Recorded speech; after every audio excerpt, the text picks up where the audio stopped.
Well, a young developing team from Finland, 16-year-old Hilda Taylor, 17-year-old REINA.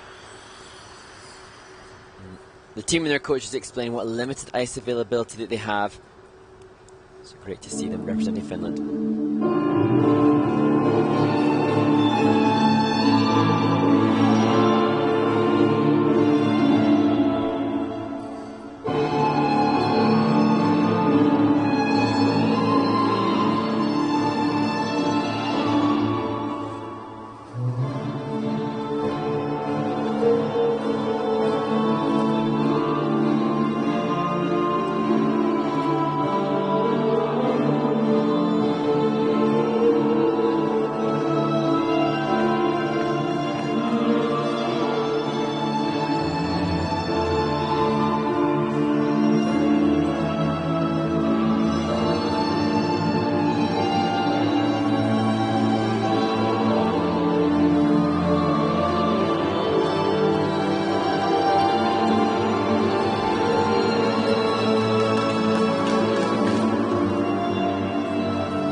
Well, Mark, I think this is a perfect example of a team that's just young, doesn't have a lot of experience, doesn't have a lot of training time, who skated for themselves at this stage of their development extremely well. They got through that program quite nicely. Yeah, absolutely. And chatting to their coach, Neil Brown, he was explaining that they don't have access to a huge amount of training time. And in Finland, there's such depth in the women's field and in the single skating. And Neil and coach Maurizio Margalio working hard to develop the ice dance community and discipline there as well. And we look at the Vanessa Fama and Jonathan Rogers, who have just competed, and said that Vanessa's been working with her coach Roman Zaretsky for 10 years. And so it is, as you've said, Ted, it's a different kind of playing field for the different skaters, but the opportunity that this presents for this team, arguably more valuable than the likes of Vanessa and Jonathan, who have had more exposure to an international caliber.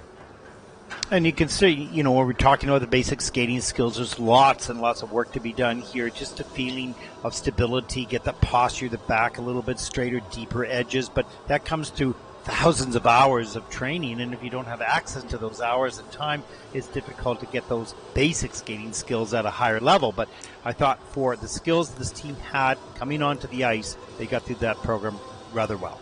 And hopefully the visual motivation of seeing the likes of the Americans who've just been will fuel them to return to training not only on the ice in the limited time that they do, but perhaps doing more off-ice work to just keep working on the posture. As you've said, you can see here from Urho just a little pitch forwards with the shoulders and hips a little bit back, which isn't optimal.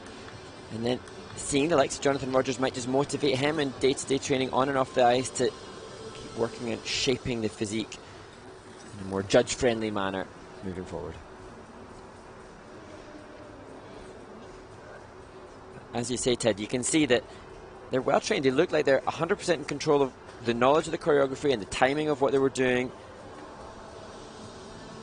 It's just the detail and the work in every step and every position.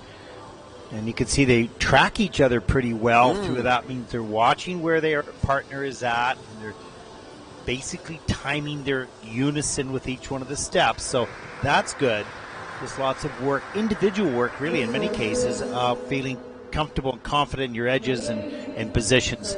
Lots of work to do in that difficult sport indeed. 29.78 for Hilda and Earl. And that'll put them currently into 10th place.